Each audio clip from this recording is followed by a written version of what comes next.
Han habido varias controversias, especulaciones, hipótesis, etcétera, etcétera, respecto al orden de las profecías. Y es la razón por la cual dentro del cristianismo escuchamos palabras como pretribulacionismo, posttribulacionismo, amilianismo, postmilianismo, etcétera, etcétera. ¿Qué quiero decir con esto? Bueno, cuando decimos pretribulacionismo, está dándonos a entender este término que antes de la tribulación va a venir el arrebatamiento de la iglesia. En este caso, ¿verdad? Nosotros formamos parte de esta área de la escatología. Creo firmemente, como lo quiero demostrar a través de las Sagradas Escrituras, de que la iglesia no va a atravesar la gran tribulación. Por eso se llama pre significa antes tribulacionismo, antes de la tribulación.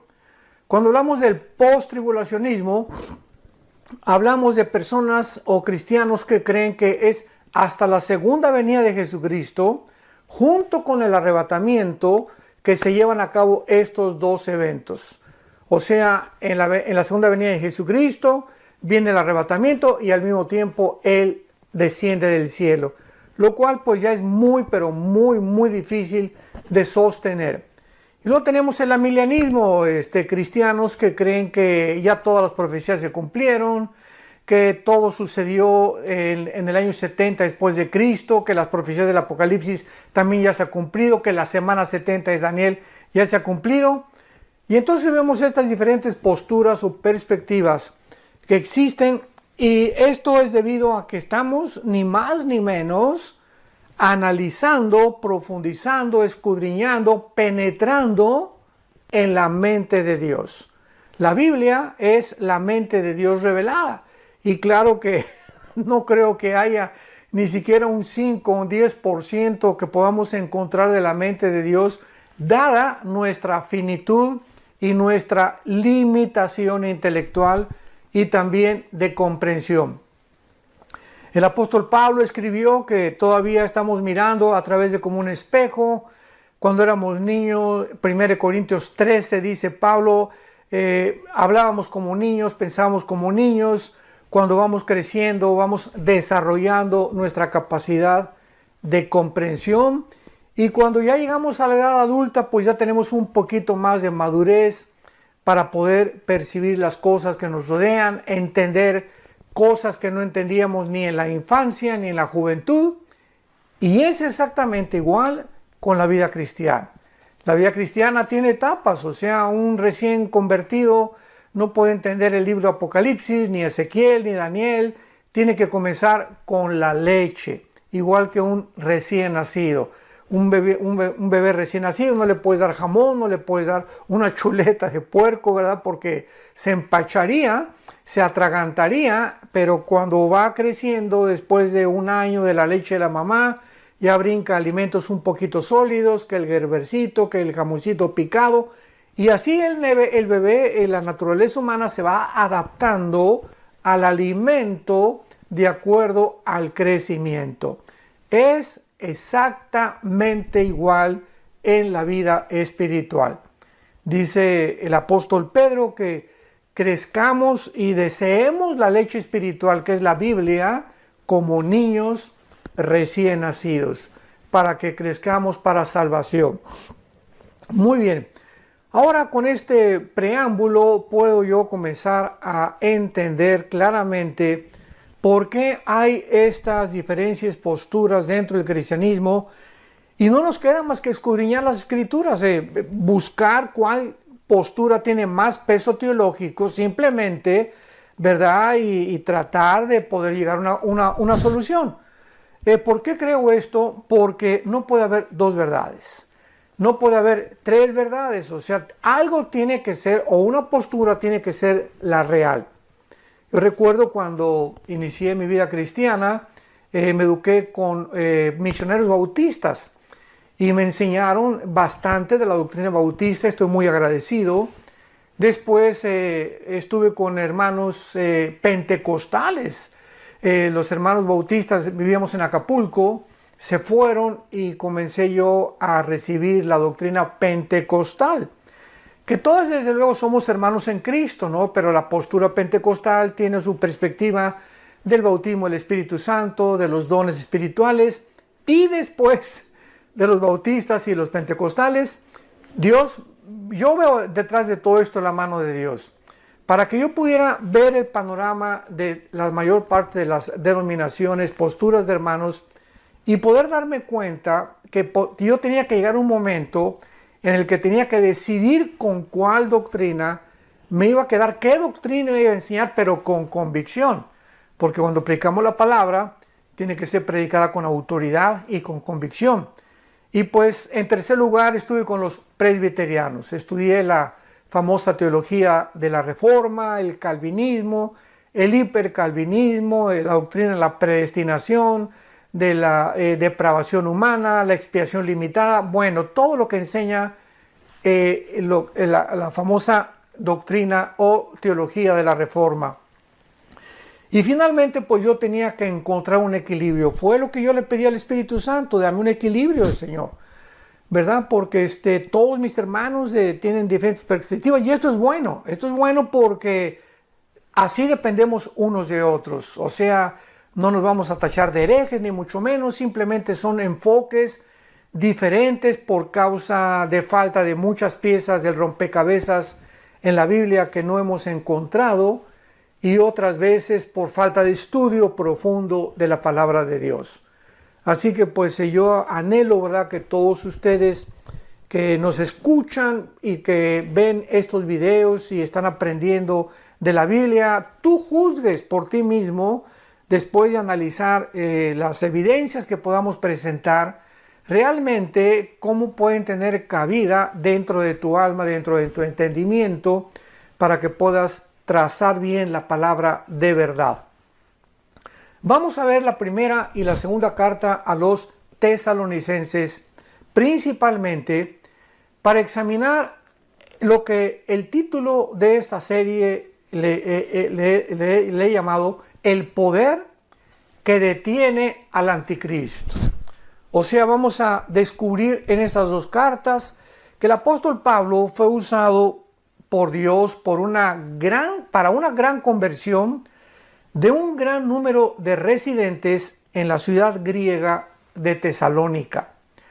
Pero no solo Pablo les enseñó las doctrinas principales de la salvación, sino que también les enseñó claramente y puso un orden. Y este orden es el que quiero seguir, porque nos va a demostrar claramente, pero así claramente, yo no encontraría ya otra forma de poder discutir estas doctrinas, más que siguiendo el orden que el apóstol Pablo en su primera carta y en su segunda carta establece escatológicamente del rapto o del arrebatamiento de la iglesia, de la gran tribulación, de la aparición del anticristo y de la segunda venida de Jesucristo. Entonces es importante ver esta cronología porque nos lleva a una conclusión que es a la que particularmente yo he llegado y a la que pienso que muchos de ustedes también honestamente van a llegar. Entonces el apóstol Pablo no solamente les enseñó las doctrinas a estos cristianos de la ciudad de Tesalónica, repito, era una ciudad griega, sino que también les enseñó el rapto, la aparición del anticristo, la gran tribulación y la segunda venida de Jesucristo. Pablo tuvo que salir de Tesalónica por la gran persecución que esta iglesia experimentó. Y más tarde les escribe, cuando ya se va a estas dos cartas, explicándoles claramente los dos aspectos de estos dos gran eventos. Repito, en estas dos cartas, Pablo tenía, guiado por el Espíritu Santo, que enseñarles los dos principales aspectos de estos dos eventos, del arrebatamiento de la iglesia y de la aparición del anticristo o la gran tribulación. Primero les menciona lo que se conoce como la manifestación gloriosa y la aparición maravillosa de Jesucristo nuestro Señor cuando viene por nosotros, cuando viene Jesucristo en el aire y nos saca del mundo. Por eso se le llama arrebatamiento, o sea, harpazo en la palabra griega, que significa literalmente ser sacado súbitamente o ser arrebatado con fuerza, y del latín raptarus. Por eso son sinónimos, se puede usar rapto o se puede usar arrebatamiento. Y esto es no solamente una experiencia que tal vez seamos nosotros, esta generación que estamos viviendo, los que no vamos a experimentar lo que significa morir. O sea, esta doctrina del rapto, como lo vamos a ver, era un misterio. En el Antiguo Testamento no está. En los evangelios no la encontramos tampoco. Fue algo que Dios apartó de una forma soberana para enseñársela a un solo hombre. No se le enseñó a Juan, ni a Santiago, ni a Mateo, ni a Marcos, ni a Pedro, se le enseñó al apóstol Pablo. Esto nos muestra que Dios es soberano en cuanto a muchos secretos que Él tiene. Y Él puede enseñarle a Isaías cosas que no le enseñó a Malaquías, cosas que no le enseñó a Zacarías, cosas que no le enseñó a Sofonías, a todos los profetas menores y a los mayores del Antiguo Testamento, pero que cuando ponemos a todos estos profetas y todas estas revelaciones que Dios le dio tanto en el Antiguo Testamento como en el Nuevo Testamento a diferentes hombres, nos damos cuenta la consistencia de la verdad. O sea, ninguno de ellos se contradecía. Muchas cosas parecen que se contradecían, pero cuando las ponemos ya juntas, como dice el Salmo 119, la suma, la unión de tu palabra es la verdad. No podemos tomar una doctrina del Apocalipsis sin tener en cuenta el libro de Ezequiel y mucho menos el libro de Daniel y el libro de Zacarías. No podemos tomar los evangelios sin corroborar Mateo con Lucas, con Marcos, con Juan, etcétera, etcétera. Y aunque los cuatro evangelistas, Mateo, Marcos, Lucas y Juan, escriben de diferente forma, viendo de diferentes aspectos la vida y ministerio terrenal de Jesucristo, todos escriben cosas diferentes, pero muchas de ellas coinciden aun cuando usan un lenguaje diferente. Entonces el apóstol Pablo, en la primera carta a los Corintios, para inmediatamente aclarar este punto, en la primera carta a los Corintios, por favor abre tu Biblia, 1 Corintios capítulo 15, vamos a comenzar a entender esto desde la A hasta la Z. Eso sí, se los prometo que así lo vamos a hacer. En 1 Corintios 15, versículo 51, el apóstol Pablo nos dice lo siguiente: he aquí les digo un misterio, o sea, nos va a revelar Pablo a un secreto, y un misterio significa algo que no estaba revelado en el Antiguo Testamento, algo desconocido antes de él, que tampoco estaba revelado en los evangelios. Entonces, por eso Pablo comienza diciéndonos: les voy a dar a conocer un misterio, algo que estaba escondido, pero que ya no es escondido. Dios me lo reveló a mí. Lo escondió en el Antiguo Testamento, lo escondió en los evangelios, pero al Espíritu Santo le agradó revelármelo a mí. Muy bien. ¿Cuál es este secreto? ¿Cuál es este misterio que Pablo nos quiere revelar? Y dice a continuación que no todos vamos a morir. O sea que no todos dormiremos, pero todos seremos transformados. Eso es una revelación que no existía en el Antiguo Testamento. En el Antiguo Testamento, Isaías, muchos profetas hablaron de la resurrección de los muertos, pero nadie sabía que iba a haber una generación, en este caso en el cuerpo de Cristo, que somos la iglesia, los cristianos, que no íbamos a morir.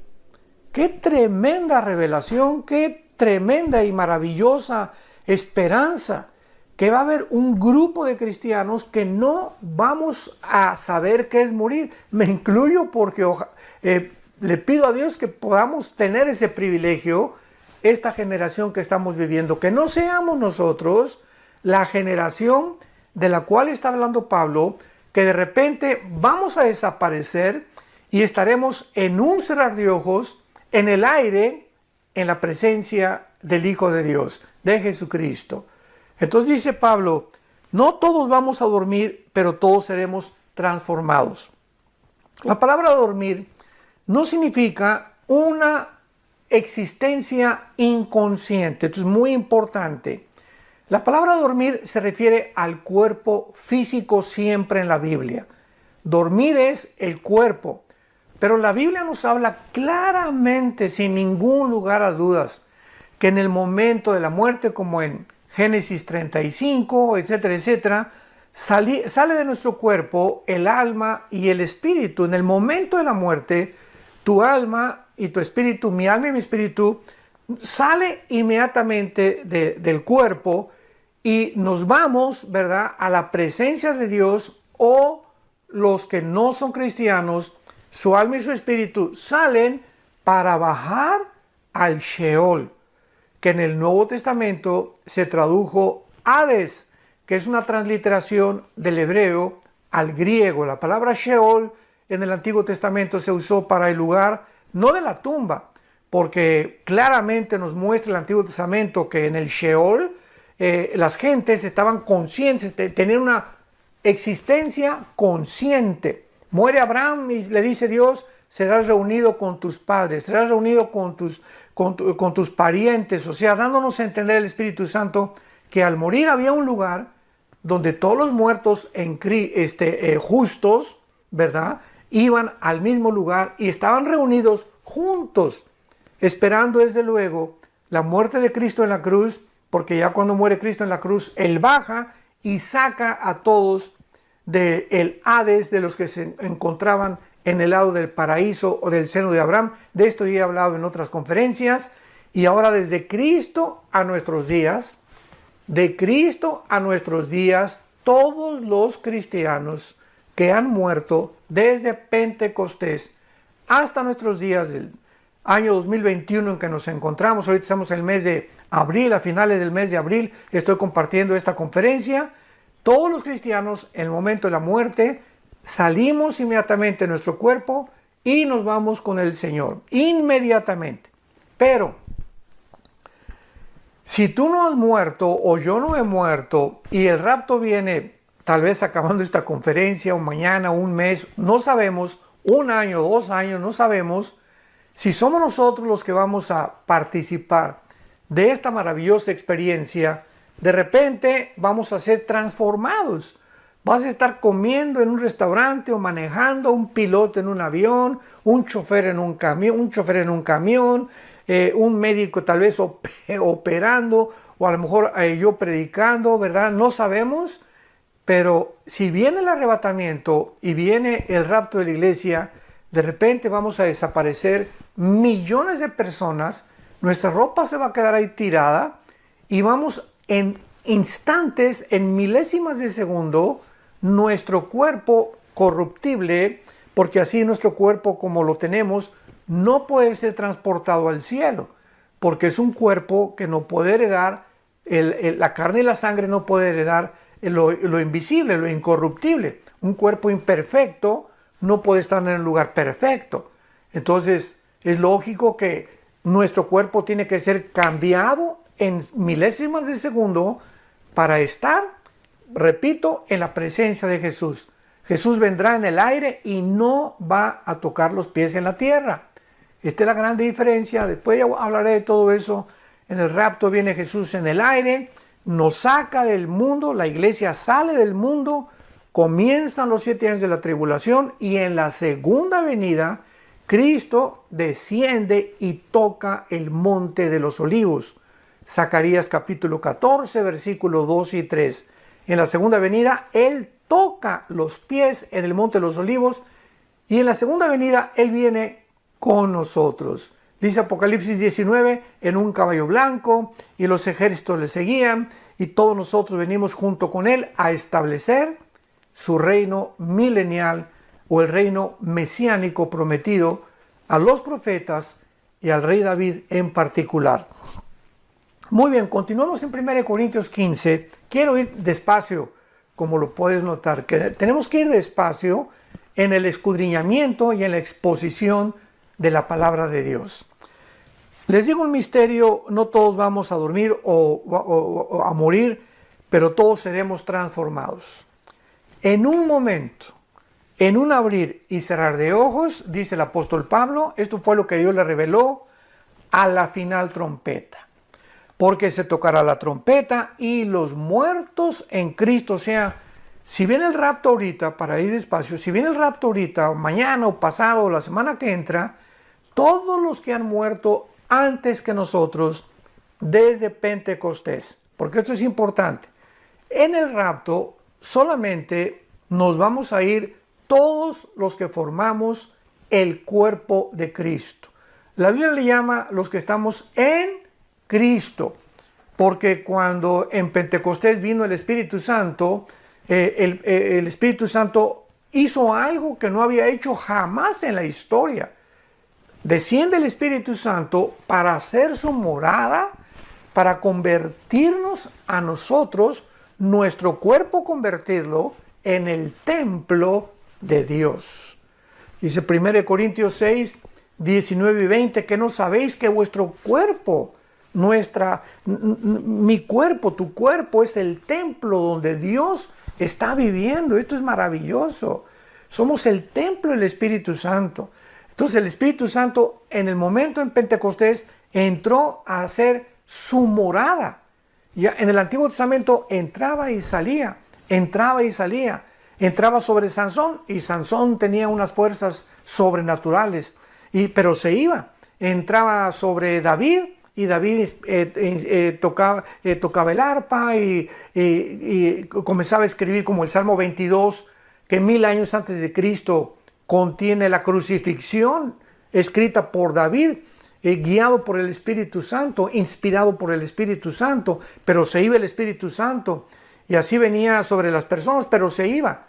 Pero desde Pentecostés, que fueron 50 días después, porque la palabra Pentecostés significa 50 en el griego, entonces 50 días después de que Cristo muere, el Espíritu Santo viene sobre un grupo de personas llamados los cristianos, o también se les llamaba los del camino. Y el Espíritu Santo ya muere en nosotros. El Espíritu Santo nos bautiza. Esto significa nos identifica, nos amalga, es un amalgamiento. El bautismo del Espíritu Santo no viene después de que te hayas convertido. El Espíritu Santo viene en el momento en el que tú te conviertes. Tú eres una nueva criatura. Has nacido de nuevo, has sido bautizado por el Espíritu Santo, o sea, no hay tal cosa como que ya recibí a Cristo, pero estoy incompleto, me falta algo. Espérame tantito, dice Colosenses 2 que estamos completos en Cristo. No nos falta absolutamente nada. El momento que recibes a Cristo tienes todo. Lo único que nos falta es crecer en su gracia y en su conocimiento. Entonces el bautismo del Espíritu Santo es la operación 1 Corintios 12:13, en la cual todos somos unidos, amalgamados a formar parte de un solo cuerpo. Este cuerpo, dice Efesios 2, no existía. Esta entidad, este nuevo hombre, no existía ni en los evangelios ni en el Antiguo Testamento. Esto es importantísimo para diferenciar la iglesia de Israel. Algún día vamos a profundizar en esto. Pero la iglesia y Israel son dos entidades completamente distintas. Entonces, el momento en el que el Espíritu Santo vino en Pentecostés hasta nuestros días, se formó el cuerpo de Cristo llamado la iglesia. Y todos estos cristianos o todas estas personas, no importa su nacionalidad, que estamos fundidos, unidos con Cristo mística y misteriosamente, como dice Efesios capítulo 5, somos los que vamos a participar en la resurrección y en el arrebatamiento de la iglesia. Los santos desde Adán hasta la cruz van a resucitar hasta después, en la segunda venida de Cristo, a ellos les toca la resurrección. Como lo sabemos, hay tantas cosas, ¿verdad?, que explicar. Pero en 1 Corintios 15 claramente dice la Biblia en el versículo 22, porque así como en Adán todos mueren, también en Cristo todos serán vivificados. Pero fíjense lo que dice claramente, esto es importantísimo. Pero cada uno en su debido orden. O sea, hay un orden para la resurrección. Los primeros que van a resucitar, los que siguen, los terceros, etcétera, etcétera. Porque primero se le llama la resurrección de todos los justos y los últimos en resucitar, Apocalipsis 20 del 11 al 15, serán todos aquellos que rechazaron a Cristo y todos aquellos que se rebelaron habiendo tenido un pleno conocimiento de la palabra de Dios. Bueno, y Pablo dice aquí en nuestro pasaje, 1 Corintios 15, he aquí os digo un misterio, no todos dormiremos, todos vamos a ser cambiados inmediatamente, en un abrir y cerrar de ojos, a la final trompeta, los muertos serán resucitados, incorruptibles, y luego nosotros. Si Cristo viene, os repito, mañana, ahorita, una semana, todos los muertos antes que nosotros van a resucitar primero. Y ya que resuciten ellos, nos vamos nosotros, seremos transformados, y en el aire seguimos y nos unimos junto con ellos para recibir al Señor Jesucristo en los cielos. Los muertos resucitarán con nuevos cuerpos y nosotros, como no morimos, vamos a ser transformados inmediatamente. No vamos a saber lo que es morir. No vamos a experimentar pasar por el túnel de la vida, o lo como el rey David le llamaba, el camino que seguimos todos los hombres. Así le llamaba David a la muerte, el camino de todos los hombres. Porque está establecido los hombres que muramos una sola vez. Y después de nuestra muerte no hay limbo, no hay purgatorio, no hay segunda oportunidad, no hay tercera oportunidad. Una vez que tú mueres y una vez que yo muero, morimos porque hemos decidido en esta vida el lugar donde vamos a quedar la eternidad. Por lo cual, cuando oyes estas palabras, no te endurezcas. Y si tú no tienes a Cristo, aprovecha para que si no sabes, mañana o pasado, ninguno tenemos la seguridad. ¿Cuándo vamos a morir? Que le entregues tu vida al Señor Jesucristo. Y finalmente dice aquí el apóstol Pablo en la primera carta a los Corintios, porque es necesario que esto corruptible se vista de incorrupción, o sea, es necesario que nuestro cuerpo sea transformado, porque, repito, no podemos subir con este cuerpo al cielo. Es un lugar perfecto y necesitamos un cuerpo perfecto para vivir en un lugar perfecto. Es necesario que esto corruptible, o sea, corruptible, esto que se echa a perder, nuestro cuerpo, ¿verdad?, está corrompiéndose todos los días, millones de células mueren todos los días, hay una descomposición continua, no solamente de nosotros, sino del universo entero, y esto mortal se vista de inmortalidad. Bueno, entonces el apóstol Pablo claramente explica, ¿verdad?, aquí en su primera carta a los Corintios, capítulo 15, lo que es el arrebatamiento de la iglesia, cuál es el fenómeno que va a suceder o cómo se va a llevar a cabo esta maravillosa experiencia que vamos nosotros a experimentar. Y en segundo lugar, en su primera carta a los tesalonicenses, ahora sí ya vamos a adentrarnos un poco más profundamente en estas dos cartas, pero repito, siempre me ha gustado, me encanta enseñar la palabra de Dios, pero la palabra de Dios tiene que ser enseñada expositivamente, tenemos que ir de una forma sistemática, y esto es muy importante para poder absorber, digerir, ahora sí que masticar y no atragantarnos claramente las enseñanzas del Espíritu Santo, pero más que nada tener hambre.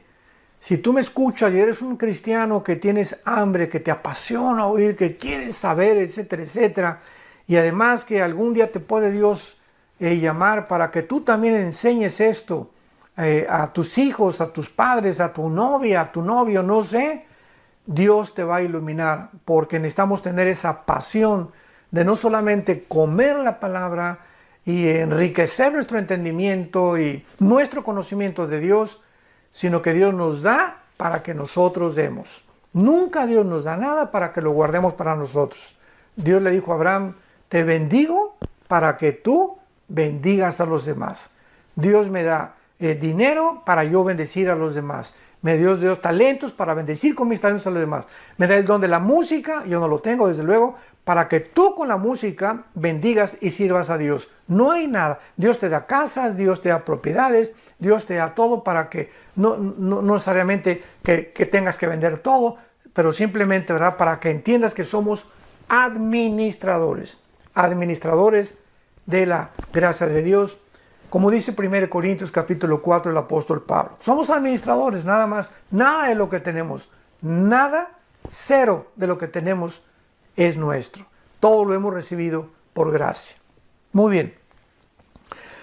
Ahora en la primera carta a los Tesalonicenses capítulo 4, versículo 13 en adelante, el apóstol Pablo ya con mucho más detalle, ya explica más o menos el mecanismo de lo que es el arrebatamiento de la iglesia y demostrando claramente en el próximo capítulo, el capítulo 5 de su primera carta, la diferencia entre el arrebatamiento y el día del Señor.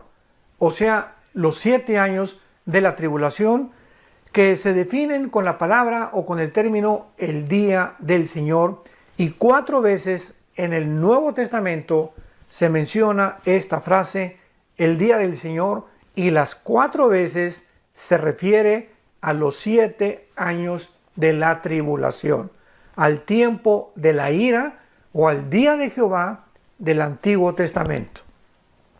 Y Pablo dice así, Primera de Tesalonicenses capítulo 4, dice, por lo cual decimos esto en palabra del Señor. Es Cristo el que le enseñó esto al apóstol Pablo.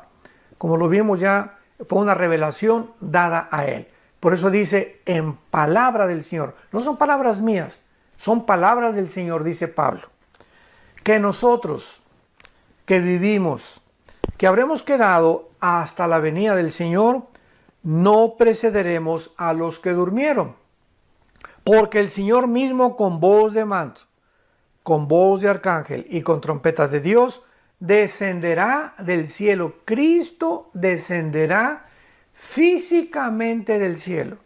¿Se acuerdan en Hechos 1, versículos 8 en adelante, que ascendió Cristo a los cielos y los ángeles se aparecieron junto a él, diciéndoles a los apóstoles qué es lo que ven, ¿verdad? Es así como sube Cristo, de la misma forma descenderá.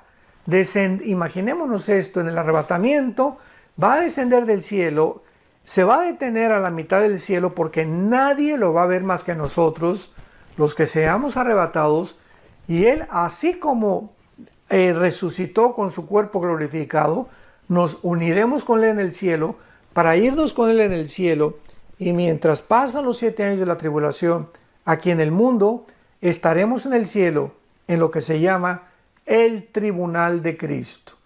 Romanos 14:10, 1 Corintios 3 del 10 en adelante, que será el bema en el griego, o tribunal, bema en griego, que significa que seremos los cristianos juzgados. A ver, con cuidado. Los cristianos, cuando muramos, vamos a ser juzgados. No por la salvación, porque la salvación no la podemos perder. Ya nuestra salvación fue conquistada, ganada en la muerte de Cristo. Él nos dio la salvación que tenemos, una salvación que no es nuestra, que nos es imputada por gracia, y que gracias al sacrificio de Cristo tú y yo podemos reunirnos con Él en algún día. Entonces nuestra salvación, ¿verdad?, no tiene que ver ya en el tribunal de Cristo, en el bema, con B grande, bema en el griego de Cristo. Repito, Romanos 14:10, 1 Corintios 3 del 10 en adelante. Entonces ahí en el juicio de Cristo, en el tribunal de Cristo, vamos a ser juzgados por nuestras obras. 2 Corintios 5:10, cada quien Dios le dará lo que hicimos siendo cristianos, porque nuestra vida antes de ser cristianos fue borrada completamente. No hay nada de antes de ser cristianos que Dios nos va a sacar o a acusar, porque el que está en Cristo, nueva criatura es. 2 Corintios 5:17, somos una nueva creación El que está en Cristo es una nueva creación. Las cosas viejas pasaron, todas son hechas nuevas. Entonces, en el tribunal de Cristo vamos a ser juzgados por todos los dones y los talentos que Dios te dio. Los talentos que a mí me dio Dios. ¿Qué hicimos con todo lo que Dios nos dio? Las oportunidades que nos dio vergüenza hablar de Cristo ante la familia o ante los amigos o en tu trabajo. Las oportunidades que Dios nos dio para poder ayudar a la obra de Dios, para sostener la obra de Dios. Las oportunidades que Dios nos dio para poder usar nuestros talentos musicales. A lo mejor tú sabes tocar la guitarra o la batería o la trompeta o estudiaste música, el piano y nunca te has acercado en tu iglesia a decirle al pastor o al coordinador de la alabanza: hermano, tengo libres el domingo 2 horas, quiero cooperar con tocar con la alabanza, etcétera, etcétera. En fin, Dios nos va a juzgar conforme a eso. Y muchos cristianos, dice 1 Corintios 3 del 10 en adelante, muchos cristianos serán avergonzados porque casi ni fruto llevaron. Pasaron al cielo, decimos aquí en México vulgarmente, de panzazo, con 6 de calificación, ¿verdad? 5 es reprobado, 6 es ya pando, ya 7 regular, 8 bien, 9 excelente, ya 10 de calificación es magnífico. Entonces muchos cristianos pasarán con un 6 de calificación. Recibieron a Cristo, tal vez tengan la salvación, pero sus frutos, ¿verdad?, fueron enterrados, no los utilizaron, y estos cristianos, aunque sean salvos, aunque estén en el cielo, serán avergonzados. Y serán los soldados rasos de la otra vida. Porque en la otra vida va a haber generales, coroneles, tenientes, cabos, ¿verdad? Va a haber cristianos, dice Apocalipsis 20, versículos 2 y 3, y vi tronos y los que fueron dignos de sentarse en ellos. O sea, no todos los cristianos ocuparemos un trono, que significa lugar de autoridad en la otra vida, sobre las otras naciones que habrá en la otra vida y que Dios designará de acuerdo a su soberanía. Muy bien. Entonces, dice Pablo que descenderá del cielo y los muertos en Cristo resucitarán primero. Y luego nosotros, ya lo vimos hace unos minutos, una vez que resuciten todos los muertos antes que nosotros, luego nosotros, versículo 17, los que estemos vivos, los que hayamos quedado, o sea, los que vivamos hasta que venga el rapto, seremos arrebatados. Arpazo, repito, el arpazo, escríbela. Es la palabra arpazo, tal como suena con A de Armando y con Z, arpazo, que significa seremos sacados, arrebatados, fuera del mundo, súbitamente, repentinamente, como lo vimos en Corintios, de una forma imperceptible, un parpadear de ojos, millones de personas desapareceremos de esta tierra. Y dice la Biblia a continuación, seremos arrebatados juntamente con ellos en las nubes para recibir al Señor en el aire. Qué grande diferencia, ¿verdad? Qué clara es la Biblia. El arrebatamiento no tiene que ver nada con la segunda venida. El arrebatamiento viene el Señor y nos saca a nosotros en el aire, no pone los pies en la tierra.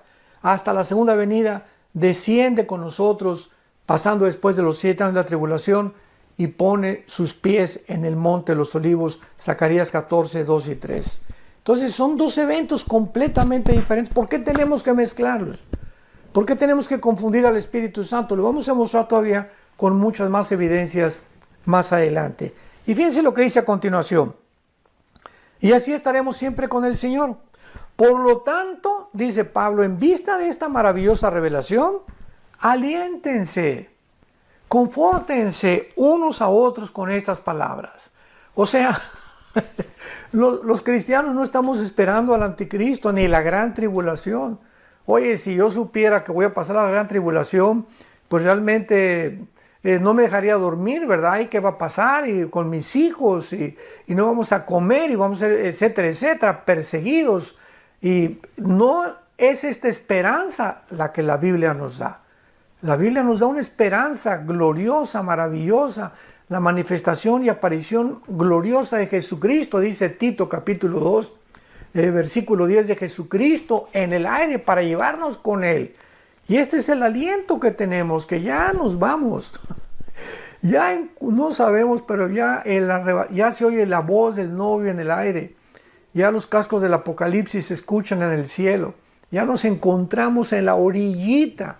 Estamos ya en el vértice, ¿verdad? Completamente ya de salir de este mundo y de que se acabe todo y de poder ver ya finalmente a Jesucristo y ya jamás enfermarnos, ni sufrir, ni llorar, ni lamentarnos, ni preocuparnos, ni estresarnos, ni nada, porque nuestras lágrimas serán limpias y serán secadas y descansaremos en el Señor y sabremos que valió la pena haber confiado en el Hijo de Dios en la cortita vida que tenemos en este mundo. Muy bien. Y para terminar, el capítulo 5 de Tesalonicenses, que podremos ya ver con muchísima más calma en la próxima conferencia.